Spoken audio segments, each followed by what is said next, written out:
भारत के सभी त्योहार बहुत ही कल्याणकारी है।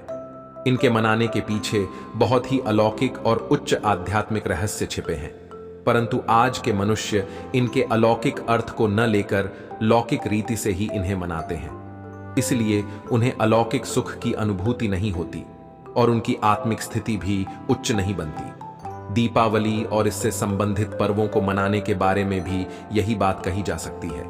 दीपावली का त्योहार कार्तिक मास की अमावस्या की रात्रि को मनाया जाता है। दीपावली से 2 दिन पूर्व धनतेरस और 1 दिन पूर्व यम चतुर्दशी मनाई जाती है। यम चतुर्दशी को ही नरक चतुर्दशी भी कहते हैं। दीपावली शब्द का लौकिक अर्थ दीपों की पंक्ति लेकर हर वर्ष इस दिन मिट्टी के दीपक जलाते अथवा बिजली की रोशनी से घरों को सजाते हैं। वास्तव में दीपावली शब्द दीपमाला का नहीं बल्कि आत्मा रूपी दीपक जगाने का सूचक है। आइए इसे और ज्यादा स्पष्ट रीति से समझते हैं। धनतेरस के बारे में दंत कथा है। एक बार यमराज ने अपने दूतों से पूछा कि जब आप प्राणियों के प्राण हरने जाते हैं तो उस समय आपको दया आती है या नहीं। यमदूतों ने कहा, महाराज, जब अकाले मृत्यु होती है तब हमें अवश्य ही दया आती है। अपनी बात को स्पष्ट करने के लिए यमदूतों ने एक वृत्तांत सुनाया। यमराज, एक बार एक राजा शिकार करते करते किसी अन्य राज्य में चला गया। वहां के राजा ने उसका आदर सत्कार किया। सत्कार करने वाले राजा के यहां उसी दिन एक पुत्र पैदा हुआ, परंतु आकाशवाणी हुई कि तुम्हारा यह पुत्र विवाह के 4 दिन बाद मर जाएगा। इस बात से दोनों राजाओं को दुख हुआ। दोनों ने उसे बचाने के अनेकानेक उपाय किए, परंतु विवाह के ठीक 4 दिन बाद यमदूतों ने उस पुत्र के प्राण हर लिए। इससे वहां खुशी की बजाय रोना धोना शुरू हो गया। ऐसी असामयिक मृत्यु को देखकर हमें भी प्राणियों पर दया आती है। अतः हे यमराज, आप कोई ऐसा उपाय बताइए कि जिससे प्राणी अकाले मृत्यु से उद्धार पा सकें। यह सुनकर यमराज ने कहा कि जो प्राणी धनतेरस के दिन धर्मशाला, मंदिर, मठ, चौराहे आदि स्थानों पर दीपक जगाएगा अथवा दीपदान करेगा, उसकी असामयिक मृत्यु कभी नहीं होगी और वह धन धान्य से संपन्न होगा। उपयुक्त दंत कथा पर विचार करने से स्पष्ट है कि यमराज का सुझाव एक पहेली है जिसे सुलझाना होगा। इसका कोई लौकिक भाव नहीं हो सकता। अर्थात मिट्टी के दीपक जगाने मात्र से कोई मनुष्य यम के दंड अथवा अकाले मृत्यु से नहीं बच सकता, क्योंकि अकाले मृत्यु का कारण मनुष्य के बुरे कर्म है। जब किसी शरीर द्वारा भोगे जाने वाले कर्म समाप्त हो जाते हैं तो आत्मा उस शरीर को छोड़कर दूसरा शरीर ले लेती है। अब इस नए शरीर द्वारा उसका कर्म भोग शुरू हो जाता है।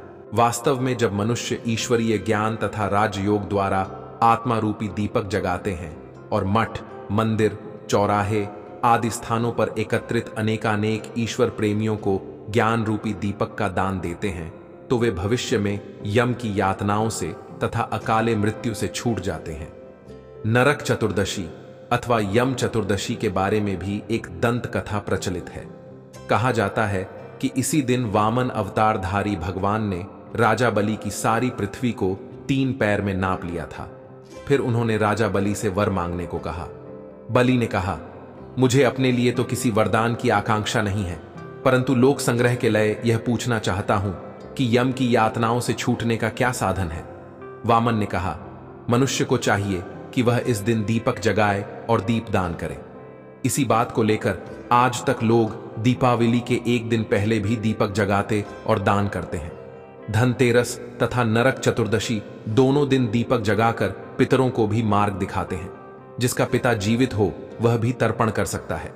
उपर्युक्त दंत कथा का संकेत भी ज्ञान प्रकाश करने अथवा योग रूपी दीपक दान करने की ओर है। स्थूल दीपक जगाने से भला पितरों का मार्ग कैसे प्रकाशित हो सकता है। जीते जागते पिता के भविष्य के मार्ग को प्रकाशित करने के लिए तर्पण करने की बात भी योग रूपी दीपक दान करने से ठीक सिद्ध हो सकती है, वरना तो वह हास्यप्रद बन जाती है। मनुष्य योग प्रकाश द्वारा ही जीवित और मृत दोनों प्रकार के संबंधियों का कल्याण कर सकता है। भारत के त्योहारों की महानता है कि वे मनुष्य को न केवल अपने कल्याण के लिए बल्कि अपने मित्र संबंधियों तथा अन्य जनों के कल्याण के लिए भी प्रेरित करते हैं।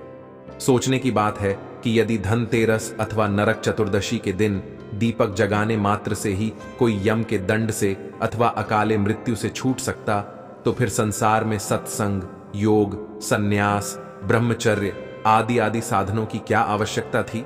स्पष्ट है कि दीपक दान करने अथवा दीपक जगाने का कोई लौकिक अर्थ लेना भूल करना है। वास्तव में योग द्वारा आत्मा रूपी दीपक जगाकर अन्य अनेकानेक आत्माओं को भी ज्ञान तथा योग से प्रकाशित करना ही इसका सच्चा सच्चा अर्थ है। दीपावली के बारे में भी इसी तरह की एक किंवदंती प्रचलित है। कहते हैं कि एक बार बलि, जो कि असुर राजा था, कि जेल में श्री लक्ष्मी जी सभी देवी देवताओं सहित बंधन में थी। दीपावली के दिन भगवान ने उन सबको बलि की कैद से छुड़ाया था और बंधन मुक्त होकर सभी देवता श्री लक्ष्मी के साथ क्षीर सागर में चले गए थे। अतः जो लोग इस दिन दीपक जगाते हैं और श्री लक्ष्मी का आह्वान करते हैं, लक्ष्मी जी उनके घर में आवास करती हैं, उनके सर्व अनिष्ट समाप्त हो जाते हैं। किंचित विचार कीजिए कि क्या मिट्टी के दीपक जगाने मात्र से किसी व्यक्ति की सभी अनिष्टों से निवृत्ति हो सकती है? उनके घर में श्री लक्ष्मी का निवास हो सकता है और वह धन धान्य संपन्न हो सकता है? यदि ऐसा संभव होता तब तो आज सभी भारतवासी धन धान्य संपन्न होते और भारत देश मालामाल होता। परंतु हम देख रहे हैं कि भारत अभी तक भी निर्धन देश है। दीपक जगाने मात्र से कोई धनवान बन जाता, फिर तो मनुष्य कर्म छोड़कर केवल दीपक जगाकर ही धन प्राप्ति का यत्न करते। परंतु हम जानते हैं कि संसार में मनुष्य को अपने कर्मों का ही अच्छा या बुरा फल मिलता है और अच्छे कर्म करने के लिए ज्ञान प्रकाश का होना अथवा आत्मा रूपी दीपक का जगा हुआ होना बहुत जरूरी है, वरना मनुष्य को यमराज का दंड भी भोगना पड़ता है और वह धन धान्य से भी वंचित रह जाता है।